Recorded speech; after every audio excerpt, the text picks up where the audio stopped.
Hi, this is Mrs. Morris. I was going to try to take a picture of myself on this video, except you probably don't want to see that. I am using a pop filter for fourth block, those of you who requested it. I'm holding it up in front of my mouth because I don't know where the microphone is on my laptop. I left the other pop screen at home, so I ordered another one from Amazon.com, which now makes daily runs to my house. You can order a lot of stuff from Amazon. Okay, I wanted to read this article to you. I know it's extra credit, but if you wanted to do this instead of the TED Talk, I just thought this was a really good article. But again, I'm trying not to give you too many required assignments, but some of you seem to want to pull up your average for the semester, or maybe, you don't have a ton of stuff to do. And I understand. I've been sitting at my computer all day, and time goes by really quickly when you're working. Okay, so this is the article I found. It was just published on March 23rd, and of course, I found it on Facebook. But it's from the Harvard Business Review, and so it's a reliable source. It was just shared by a friend of mine. And the title is That Discomfort You're Feeling is Grief. And I wanted to share it with you because I don't know how y'all are feeling.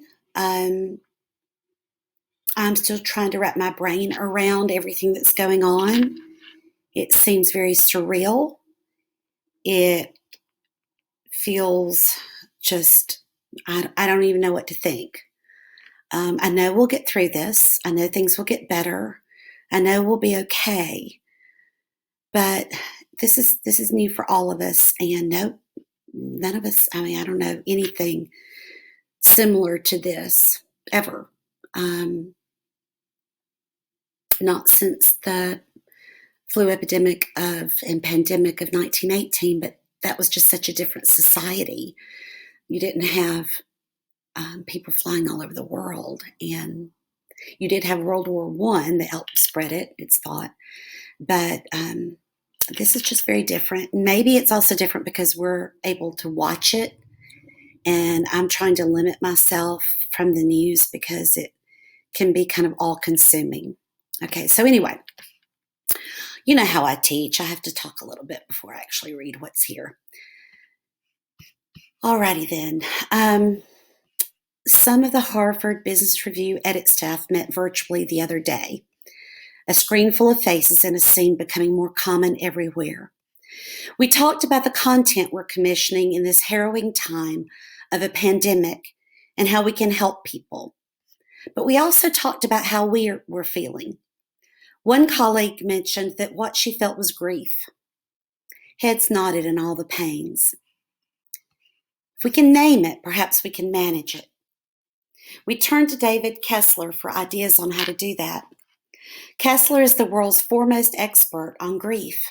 He co-wrote with Elizabeth Kubler-Ross on Grief and Grieving, Finding the Meaning of Grief Through the 5 Stages of Loss. I will tell you that Kubler-Ross came up with this idea of the stages of death and dying. It was, I remember DABDA. I remember that acronym. It was denial, anger, bargaining, depression, and acceptance. I learned that in college 30 years ago, so it's been around a while. And if anybody enjoys psychology, that's really what this article is sort of about.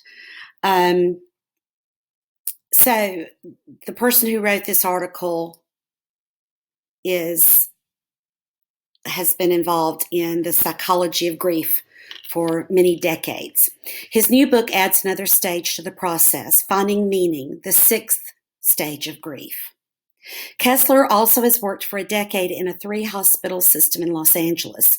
He served on their biohazards team. His volunteer work includes being an LAPD specialist reserve for traumatic events, as well as having served on the Red Cross's disaster services team. He is the founder of Grief.com, which has over 5 million visits yearly from 167 countries. Speaking as a teacher, this is to give credibility. this gives you his background, his involvement. LAPD would be the Los Angeles Police Department. So all of this is supposed to show his background and how he knows what he's talking about, and he's known for a very long time. This has to do with credible sources and showing, even in a court of law, expert witnesses have to express what they know and what their training is and what their background is so that they will be believable. So that's what we do in writing also. Harvard Business Review is asking questions. Kessler is answering. People are feeling any number of things right now. Is it right to call some of what they're feeling grief? Kessler responds, yes, and we're feeling a number of different griefs. We feel the world has changed, and it has. We know this is temporary, but it doesn't feel that way, and we realize things will be different. Just as going to the airport is forever different from how it was before 9/11, things will change, and this is the point at which they changed. The loss of normalcy, the fear of economic toll, the loss of connection. This is hitting us, and we're grieving collectively.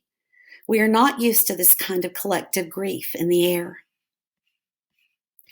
You said we're feeling more than one kind of grief. Yes, we're also feeling anticipatory grief.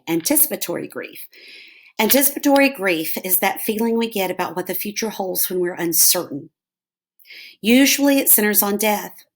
We feel it when someone gets a dire diagnosis or when we have the normal thought that we'll lose a parent someday. Anticipatory grief is also more broadly imagined futures. There's a storm coming. There's something bad out there. With a virus, this kind of grief is so confusing for people. Our primitive mind knows something bad is happening, but you can't see it. This breaks our sense of safety. We're feeling that loss of safety. I don't think we've collectively lost our sense of general safety like this. Individually or as smaller groups, people have felt this. But altogether, this is new. We are grieving on a micro and macro level, meaning personally and globally. Small picture, big picture. What can individuals do to manage all this grief? Understanding the stages of grief is a start. Guys, understanding anything is a start. Understanding yourself is a start. Understanding your emotions is a start. But whenever I talk about the stages of grief, I have to remind people that the stages aren't linear. They don't go in a straight line. They don't go A, B, C, D, E. And they may not happen in this order. It's not a map, but it provides some scaffolding for this unknown world. There's denial, which we say a lot of early on. This virus won't affect us. That's the DABDA, the denial, anger, bargaining, sadness, or I learned depression in college, and then acceptance. Okay, so he's going through these with you. Anger. You're making me stay home and taking away my activities. You're taking away my senior year, my graduation, my prom. By the way, there will be a graduation. It might come later, but there will be one, and we will celebrate mightily. There's bargaining. Okay, if I social distance for 2 weeks, everything will be better, right? And there's sadness. I don't know when this will end. And finally, there's acceptance. This is happening. I have to figure out how to proceed. Acceptance, as you might imagine, is where the power lies. We find control in acceptance. I can wash my hands. I can keep a safe distance. I can learn how to work virtually. Guys, I'm experiencing all of this too. My daughter wanted to drive over from Birmingham to Mars Williams' birthday, and she wanted to come over and spend the day with him and go hiking. Well, hiking trails around here have now been closed. When I found out she wanted to come over, I became very angry. That anger came from fear. And I recognize that, but it's still very hard to control. I was angry because I was afraid. She's expecting her first baby in August, and I was scared it would hurt her. She can't drive 4 hours without stopping. She would have to stop, and if she stopped, she would be exposing herself and her child. she would be potentially exposing William, and he has chronic asthma, and allergies are horrible right now, and his breathing is horrible right now, and he doesn't need, nobody needs this virus. And I was angry because I was scared, because I can't control if somebody comes in and they've been exposed. I can control staying in my house. Tomorrow will mark 2 weeks. I've stayed in my house, or I've gone on walks with just Williams, just the two of us. I bought groceries ahead of time. I order from Amazon. I leave the cardboard boxes on my porch for 24 hours because that's how long it can live on cardboard. You know, maybe it's extreme or maybe it's careful, but I feel like I have power and I have control if I can decide to whom I'm exposed and if I choose not to be exposed. And the minute that changes, I'm no longer in control, and it scares me and I get angry. So it doesn't really change when you get older, unfortunately. When we're feeling grief, there's that physical pain and the racing mind. Are there techniques to deal with that to make it less intense? Let's go back to anticipatory grief. Unhealthy anticipatory grief is really anxiety, and that's the feeling you're talking about. Our mind begins to show us images. My parents getting sick. We see the worst scenarios. That's our minds being protective. Our goal is not to ignore those images or to try to make them go away. Your mind won't let you do that, and it can be painful to try and force it. The goal is to find balance in the things you're thinking. If you feel the worst image taking shape, make yourself think of the best image. We all get a little sick, and the world continues. Not everyone I love dies. Maybe no one does because we're all taking the right steps. Neither scenario should be ignored, but neither should dominate either. Anticipatory grief is the mind going to the future and imagining the worst.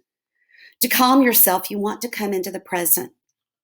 This will be familiar advice to anyone who has meditated or practiced mindfulness, but people are always surprised at how prosaic this can be. You can name 5 things in the room. There's a computer, a chair, a picture of the dog, an old rug, and a coffee mug. It's that simple. Breathe. Realize that in the present moment, nothing you've anticipated has happened. In this moment, you're okay. You have food. You're not sick. Use your senses and think about what they feel. The desk is hard. The blanket is soft. I can feel the breath coming into my nose. This really will work to dampen some of that pain. In fact, guys, I've read up on it. This is what you're supposed to do if you're in the middle of a panic attack. Now, when I get really panicky, I don't remember these things. But at any rate, it can help with anxiety. You can also think about how to let go of what you can't control. What your neighbor is doing, it is out of your control. What is in your control is staying 6 feet away from them and washing your hands. Focus on that. Finally, it's a good time to stock up on compassion. Everyone will have different levels of fear and grief, and it manifests in different ways. A coworker got very snippy with me the other day, and I thought, that's not like this person. That's how they're dealing with this. I'm seeing their fear and anxiety. Guys, that kind of goes back to what I said a minute ago. I get angry when I'm afraid.